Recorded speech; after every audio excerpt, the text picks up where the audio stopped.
అందరికీ నమస్కారం. కొత్త వెలుగు 2వ ఎపిసోడు చూడగానే నచ్చితే తప్పకుండా లైక్ చేయండి.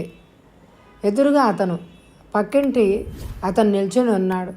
వెనువెంటనే నెల రోజున్నాడు తను చూసిన ఎక్కడో మనసు అట్టడుగు పొరల్లో దాగి ఉన్న అతని రూపం వెలుపలికి వచ్చింది.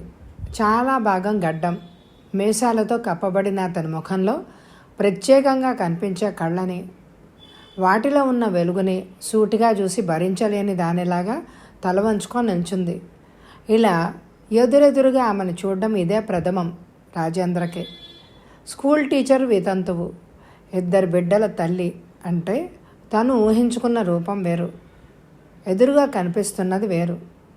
35 వయసు, స్థూల కాయం, జుట్టుముడి, కళ్ళజోడు, ఇలా అతను ఊహించుకున్న లక్షణాలేమీ ఆమెలో లేవు.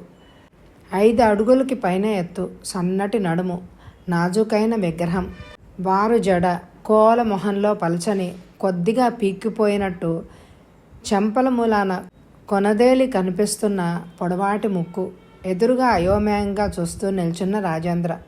చెవులు అంచుల దాకా వ్యాపించాయా అన్నట్టు పొడవాటి కళ్ళలో ప్రతిఫలిస్తున్న బాధని గుర్తించి అన్నాడు, మీరు స్కూల్కి వెళ్ళినట్టు కనిపించకపోతే బహుశా ఒంట్లో నలత చేసిందేమో కనుక్కుందామని. క్షమించండి, ఈ ఇంటి ఇరుగు పొరుగు అంటూ మిమ్మల్ని పలకరించేందుకు ఎవ్వరూ లేరు. ఎన్నాళ్లుగా పక్కనుంటూ ఈ మాత్రమైనా పలకరించకుండా ఉండేందుకు మనసు ఒప్పుకోలేదు. చెప్పండి, ఏమిటి సుస్థి? హేమలతకి ఈ వ్యక్తిని ఎప్పుడో చూసినట్లు అనిపించింది. అతను తీసుకున్న చొరవలో తప్పుగా అనిపించలేదు. అబ్బే మరేం లేదు, కొద్దిగా నడున్నొప్పిగా ఉండి రెస్ట్ తీసుకుందామని ఇంట్లో ఉండిపోయాను. నడున్నొప్ప ఇంతకు ముందెప్పుడైనా వచ్చిందా? 3 నెలలు అయి అప్పుడప్పుడు వస్తూనే ఉంది. మందేసుకున్నారా? పోనీ చీటీ ఉంటే ఇవ్వండి, మందు తెచ్చిస్తాను. ఎప్పుడో డాక్టర్కి చూపించుకున్న రోజు ఇచ్చిన మందుల చీటీ కోసం అల్మరా అంతా వెతికింది హేమలత.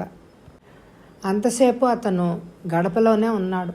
అతన్ని అలా నిల్చోబెట్టడం హేమలతకి ఏమీ బాగోలేదు. కానీ రమ్మని లోపలికి ఆహ్వానించాలా వద్దా అనే సందిగ్ధం. ఆ గుంజాటనలోనే చీటీ వెతికి 10 రూపాయల నోటుతో కలిపి అతనికి ఇచ్చింది. తర్వాత ఆ మనిషిని ఎక్కడ చూశానా అని అదే పనిగా ఆలోచిస్తూ కూర్చుంది హేమలత. అతని గదిలో చేరి ఇన్ని రోజులైనా తనతో పరిచయానికి కానీ స్నేహానికి కానీ ప్రయత్నాలు ఏమీ చేయలేదు. అలాంటివాడు ఈరోజు పనిగట్టుకుని వచ్చాడు అంటే అనారోగ్యంతో ఉన్నదాన్ని తోటి మనిషిగా విచారణ చేయడానికే కానీ మరొక ఉద్దేశం ఉన్నట్టు తోచలేదు. అసలు ఇంతకీ అతను చేసే ఉద్యోగం ఏమిటో? ఎప్పుడు గది వదిలి డ్యూటీకి వెళ్తున్నట్టు కనిపించాడు. గతంలో 1-2 సార్లు స్కూల్ నుండి పెందరాళే వచ్చినప్పుడు అతను గదిలోనే ఉండడం గమనించింది. ఏమిటో చిత్రమైన మనిషి అని అనుకొని కళ్ళు మూసుకొని మళ్ళీ చాప మీద పడుకుంది హేమలత. ఆవేళ మొదలు రాజేంద్ర బొత్తిగా తలుపులు బిడాయించుకొని కూర్చోవడం తగ్గించాడు. ప్రతిరోజు ఎప్పుడో ఒకసారి ఇతను హేమలత కంటపడడమో ఆమె ఇతనికి ఎదురు పడడమో జరుగుతూనే ఉంది. కానీ మాట్లాడుకోవడం మాత్రం లేదు. అతను చేసే ఉద్యోగం ఏంటో తెలుసుకోవాలని హేమలత కుతూహలంగా ఉంది. కానీ నేరుగా అడగడం ఇష్టం లేదు. ఆవేళ మొదటిసారిగా హేమలతను చూసిన రోజు ఆమె మొహంలో ఏదో లోపించినట్లు, మిస్ అవుతున్నట్లు అనిపించింది రాజేంద్రకి. అదేంటి అని పనిగొట్టుకొని ఆలోచిస్తే తెలిసింది బోసిగా ఉన్న ఆమె నుదుటి మీద ఎర్రటి బొట్టు ఒకటి ఉంటే బాగుండు అని అనిపించింది. అయినా ఆమెను గురించి తను ఇలా ఆలోచించడం ఏమిటి? ఆమెకు తను ఏమవుతాడని అని తన్ను తానే తిట్టుకొని ఆలోచనలకి కళ్ళం వేశాడు రాజేంద్ర. ప్రత్యూష, సుభాషు అప్పుడప్పుడు పక్క గదిలో దూరి అతన్ని పలకరించి వస్తున్నా హేమలత వారించడం లేదు. వాళ్ళు ఏవో కబుర్లు చెప్తూ ఉంటారు అతన్ని గురించి. గడ్డం చూస్తే భయం అన్న ప్రత్యూష కూడా, పాపం అంకుల్ మంచివారేనమ్మా, ఆయన దగ్గర టైప్ మిషన్ ఉంది, అందులో కాగితాలు పెట్టి అక్షరాలు కొట్టడం కూడా నేర్పుతానన్నారు నాకు అన్నదొక రోజు. సెలవు రోజుల్లో అతను తోట పని చేస్తుంటే పిల్లలిద్దరూ సహాయంగా వెళ్తూ ఉంటారు. నిజానికి వాళ్ళు చేసే సహాయం అంటూ ఏమీ ఉండదు. అడ్డంగా ఎందుకు వచ్చేమని వారించాలి అని అనుకుంటుంది హేమలత. మళ్ళీ అతను నొచ్చుకుంటాడేమోనని భయం. 3 వంతులు గడ్డం మీసాలు కప్పేసిన అతని మొహంలో వెతికి చూద్దామన్నా ఎలాంటి భావాలు కనిపించవు. నిర్వికారంగా ఈ లోకంతో నాకేమిటి, నా ప్రపంచమే వేరు అన్నట్లుగా ఉంటుంది అతని ప్రవర్తన. ఆవేళ స్కూల్లో క్లాసులు అయిన తర్వాత టీచర్లందరికీ హెడ్ మాస్టర్ మీటింగ్ పెట్టారు. పిల్లలందరినీ ఇంటి దగ్గర ఆడుకోమని చెప్పి స్కూలు వదలగానే పంపించేసింది హేమలత. రాబోయే స్కూల్ వార్షికోత్సవం ఎలా జరపాలి అనే విషయం గురించి చర్చ జరిగింది ఆ మీటింగ్లో. కొందరు టీచర్లు కొన్ని సలహాలు ఇచ్చారు. హెడ్ మాస్టర్ తను వేసుకున్న ప్లాన్ని అందరి ముందు ఉంచి అభిప్రాయం అడిగారు. మొత్తం మీద అందరూ కలిసి ఒక కార్యక్రమానికి రూపొందించుకున్నారు. హెడ్ మాస్టరు టీచర్లందరినీ కొన్ని కమిటీలుగా విభజించి వేరువేరు బాధ్యతలను అప్పచెప్పారు. మీటింగ్ అయి బయటపడేసరికి 6 గంటలైంది. హేమలత అదరాబదరాగా అడుగులేసుకుంటూ బయలుదేరింది. పిల్లలిద్దరే ఇంటి దగ్గర ఏం చేస్తున్నారు అని దిగులుగా ఉంది. వీళ్ళు వెళ్ళేసరికి పక్కింట్లో అతను అయినా ఉన్నాడో లేదో, అయినా ప్రతిరోజు ఉంటాడేమిటి? ఒక్కో రోజు షికారుకి వెళ్తే ఏ రాత్రికో కానీ రాడు తిరిగి. అయినా అతనికేంటి, ఏక్ నారాయణ్ అని ఒక్కడు మగవాడు, స్వతంత్ర జీవితం. ఆటలు విసిగెత్తి ఏడుమొహాలు వేసుకుని ఇంటి ముందర కూర్చుని ఉంటారు ఇద్దరు అనుకుంటూ ఇల్లు చేరిన హేమలత ఆవరణలో ప్రత్యుష, సుభాష్ కనిపించకపోయేసరికి దిక్కుతోచక నిల్చుండిపోయింది. పక్క గదికి తాళం వేసి ఉంది. ఏం చెయ్యాలో పాలుపోలేదు ఆమెకి. పందిరి నల్లుకొని ఏపుగా పెరిగిన మల్లెతీగ నిండుగా ఉన్న మొగ్గలపై నుండి వీస్తున్న చల్లని గాలి సువాసనలని వెదజల్లుతోంది. తనకి మల్లెపూలంటే ఎంత ఇష్టమో, పిచ్చిగా తలనిండా బరువెక్కేటట్టు పూలు తురుముకునేది. ఆ అదృష్టం చేజారిపోయింది. పూసిన పూలని వాడిన మరురోజు నేల రాలితే చూస్తూ ఊరుకోవాల్సిందే తప్ప తనేం చేసుకోగలదు? రోడ్డు మీద మాటలు, పరిచిత స్వరాలు వినిపించడంతో ఆమె దృష్టి అటు మళ్ళింది. అల్లంత దూరంలో పక్కింటాయన అతని 2 చేతులు పట్టుకొని ప్రత్యుష, సుభాష్ గెంతులేస్తూ వస్తున్నారు. అతనేం చెప్తున్నాడో కానీ పిల్లలిద్దరి ముఖాలు విరిసిన గులాబీలా ఉన్నాయి. తను ఊహించిన దానికన్నా ఎక్కువే చనువు ఉంది వీళ్ళకి ఇతని దగ్గర అని అనుకుంది ఆమె. అక్కడ అతని స్థలంలో పిల్లలిద్దరి మధ్య మరొక వ్యక్తి రూపాన్ని ఊహించుకోబోయింది హేమలత. మనసు కుదరలేదు. ఆ మనిషికి నాకు అంత అదృష్టం ఉంటే నా గతి ఇట్లా ఎందుకు అవుతుంది? కళ్ళల్లో నీళ్లు సుళ్ళు తిరుగుతున్నా బలవంతాన్ని ఆపుకొని వస్తున్న వాళ్ళకి చిరునవ్వుతో ఎదురు వెళ్ళింది. అమ్మ వచ్చేసింది అని కేకలు వేస్తూ పరిగెత్తొచ్చారు పిల్లలిద్దరు. అతనితో ఏదో ఒక మాట అయినా ఆడకపోవడం బాగోదేమో అని ఈవేళ త్వరగా వచ్చేసారల్లే ఉంది ఆఫీస్ నుంచి. వీళ్ళు బాగా తొందర పెట్టారా? అబ్బే అదేం లేదు, మంచి బుద్ధిమంతులు మీ పిల్లలు. ఇంకా నా ఆఫీస్ అంటారా? ఇదిగో ఈ గదే నా ఆఫీసు, ఇల్లు అన్నీను. అంటే ఏదో ఒకటి రాస్తూ ఉంటాను లేదా చదువుతూ ఉంటాను. రోజంతా అదే నా ఉద్యోగం. అంటే మీరు రచయిత? అవునన్నట్టు తమాషాగా తలెగరేసి చిన్నగా నవ్వి తన గదిలోకి వెళ్ళిపోయాడు రాజేంద్ర. ఇప్పుడు గుర్తొస్తోంది హేమంత్కి. ఏదో పత్రికలోనో న్యూస్ పేపర్లోనో ఎప్పుడో చూసిన ఫోటో. అంటే రాజేంద్ర అనే రచయిత ఇతనేనమాట. తెలుగులో ఇంగ్లీష్లో కూడా సమానంగా రాసి పేరు తెచ్చుకోవడం ఇతని ప్రత్యేకత అని ఎవరో చెప్పగా విన్నది తను.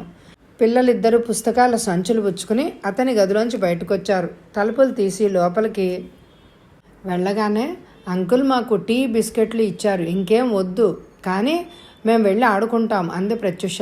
స్కూల్ నుంచి రాగానే అంకుల్ దగ్గరికి వెళ్ళిపోయారా? మేం వెళ్ళలే, ఆయనే రమ్మని పిలిచారు. ముఖాలు కడుక్కొని కాలవ దాకా షికారుకి వెళ్ళారు. నువ్వు పంపిస్తే రోజు తీసుకెళ్తారటమ్మా బాబా అన్నాడు. రోజు షికారుకి ఆయన వెంట ఎందుకు? ఆయనకు వేరే పని లేదా ఏమిటి? లేదమ్మా, మేము తన ఫ్రెండ్స్ అట. అంకుల్ ఇవాళ ఎంత మంచి కథ చెప్పారో తెలుసా? ఏం కదా? కుతూహలంగా అడిగింది హేమంత. వివేకానంద స్వామి కదమ్మా, ఇంకా పూర్తి అవ్వలేదు, మళ్ళీ ఎప్పుడైనా మిగిలింది చెప్తారట. రామకృష్ణ పరమహంస అని ఆయన గురువట. ఆయనది పెద్ద ఫోటో ఉందమ్మా అంకుల్ గదిలో. మేమిద్దరం పూలు కోసిస్తాం, దండ కట్టమ్మా, ఆ ఫోటోకి వేయమని అంకుల్కి ఇస్తాను ప్రత్యుష కోరిక. పిల్లలిద్దరూ మల్లెపందరి దగ్గరికి పరిగెత్తారు. హేమంత్కి అనుమానంగా ఉంది. తను పేరు ప్రతిష్టలున్న రచయిత ఇలా అనామకుళ్లాగా ఈ మారుమూల ఊళ్ళో ఒంటరిగా అతి సామాన్యంగా జీవిస్తాడా అని అనుకుంటూ ఎప్పుడో చెక్కపెట్టెలో దాచుకున్న పుస్తకాలన్నీ బయటికి తీసింది. తను కాలేజీలో చదువుకునే రోజుల్లో ఒక్కసారి పుట్టినరోజుకు ఒక స్నేహితురాలు బహుమతిగా ఇచ్చిన పుస్తకం జీవించు అన్న నవల కోసం వెతికింది. అది రాజేందర్ రాసిన నవల. బాగా నలిగి దుమ్ము కొట్టుకొని ఉన్న ఆ పుస్తకం దొరకగానే వెనకవైపు తిప్పి చీర చెంగుతో దులిపి చూసింది.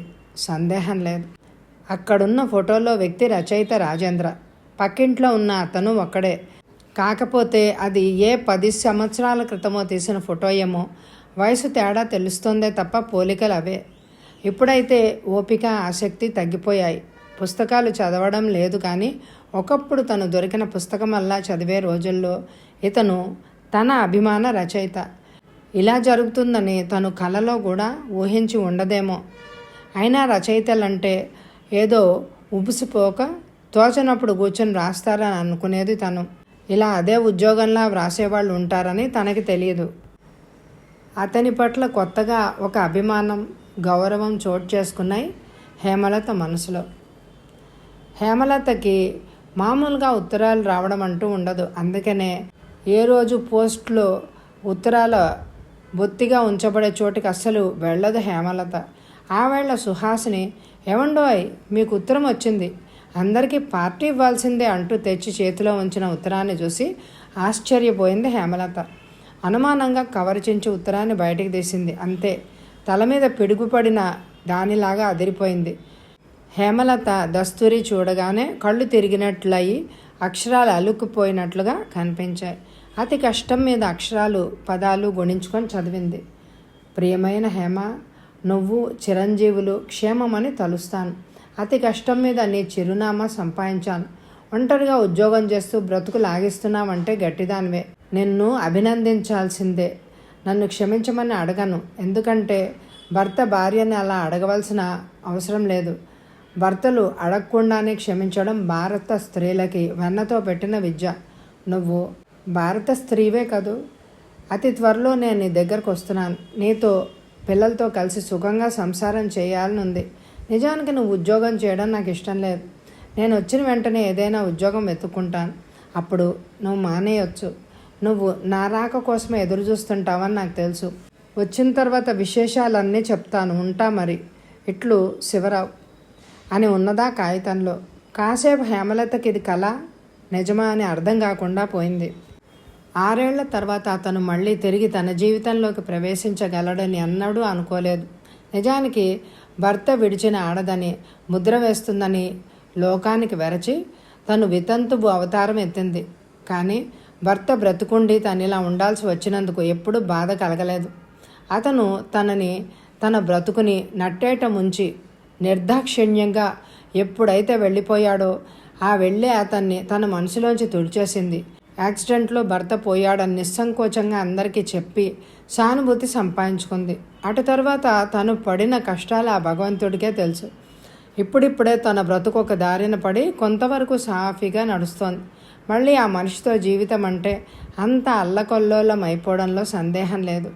ఆ వ్యక్తిత్వమే అది. స్వార్థానికి, అత్యాశకు, సోమరితనానికి మరో పేరు అతను. తీయని మాటలు చెప్తూ గొంతులు కోసే రకం. అటు తర్వాత సాయంత్రం దాకా స్కూల్లో పిల్లలకి ఎలా పాఠాలు చెప్పింది, పలకరించిన సహోద్యోగులతో ఏం మాట్లాడింది హేమలతకు గుర్తులేదు. ఆ ఉత్తరాన్ని గురించి ఆలోచిస్తోంది ఆమె. 4 మెతుకులు ఉడకేసి పిల్లలకు వడ్డించింది. కానీ తాను మాత్రం భోజనం చేయకుండా మేను వాల్చి కళ్ళు మూసుకుంది. పక్క గదిలోంచి భోజనం చేస్తున్న గుర్తుగా గిన్నెలు పళ్ళాల శబ్దం వినిపిస్తోంది. తనొక పీడకలుగా భావించి మర్చిపోవాలి అని అనుకున్న పాత రోజులు, ఆ రోజుల అనుభవాలు పదే పదే వద్దంటున్నా గుర్తుకొస్తున్నాయి హేమలతకు. చేదు విషం లాంటి గతంలో విహరించబోతున్న తన మనసును ఆపగల శక్తి ఆమెలో లేదు. కలళ్ళు గనే కళ్ళతో ఉత్సాహంగా ఉరకలు వేసే కన్య వయసు హేమలతది. పెరిగిన అనాథ శరణాలయం తప్ప తనవారంటూ లేని ఆ అమ్మాయికి తను ఎక్కడ పుట్టిందో, తనని కన్నవారెవరో తెలియదు. శరణాలయం అధికారులకి తమ దగ్గరున్న అందరినీ కాకపోయినా కొందరి పుట్టుపూర్వోత్తరాలు, వివరాలు తెలిసే ఉంటాయి. కానీ ఆ విషయాలేవి ఆ పిల్లకి తెలియనివ్వకుండా ఉంచడం వారి నియమం. కనీసం ఏ వయసులో ఎవరి ద్వారా అక్కడికి వచ్చి చేరామన్నది కూడా ఆ పిల్లలకి తెలుసుకునే అవకాశం లేదు. పిల్లలందరిలోకి చలాకీగా ఎప్పుడూ నవ్వుతూ కనిపించే హేమలత అంటే మ్యాట్రిన్ దగ్గర నుండి అందరికీ అభిమానమే. ఆ శరణాలయంలో మతాన్ని సూచించే పండుగలేవి జరుపుకోరు. కానీ సంవత్సరాది పండగ ఉన్న పిల్లలందరూ పుట్టినరోజు పండగ మాత్రం జరిపే ఆనవాయితీ ఉంది. పుట్టినరోజు వారి పేరు అనాథ శరణాలయంలో నమోదైన రోజు అన్నమాట. ప్రతి అమ్మాయి ఎస్ఎల్సి తర్వాత నర్స్ ట్రైనింగ్ లేదా టీచర్ ట్రైనింగు, టైపింగు, మరేదైనా టెక్నికల్ ట్రైనింగ్కి వెళ్ళొచ్చు. అలా వీలైనంత త్వరగా ఎవరి కాళ్ళ మీద వాళ్ళు నిల్చోగల అవకాశం కల్పిస్తారన్నమాట. చిన్నప్పటి నుంచి చదువులో మంచి తెలివితేటలు కనపరుస్తున్న హేమలత హై స్కూల్లో ప్రవేశించినప్పటి నుంచే స్కాలర్షిప్పులతోనే చదువుకోసాగింది. అందువల్ల ప్రత్యేకించి ఆమెకి మాత్రమే కళాశాలలో చదువుకోగల అవకాశం కల్పించబడింది. ఆ తర్వాత ఏమవుతుందో మరి వచ్చే ఎపిసోడ్లో విందామా? ఈ ఎపిసోడ్ నచ్చిందా? అయితే కామెంట్ ద్వారా తెలియచేయండి. ఎండ్ స్క్రీన్లో ప్లేలిస్టులు ఉంటాయి, తప్పకుండా వినండి. Thank you very much my dear friends.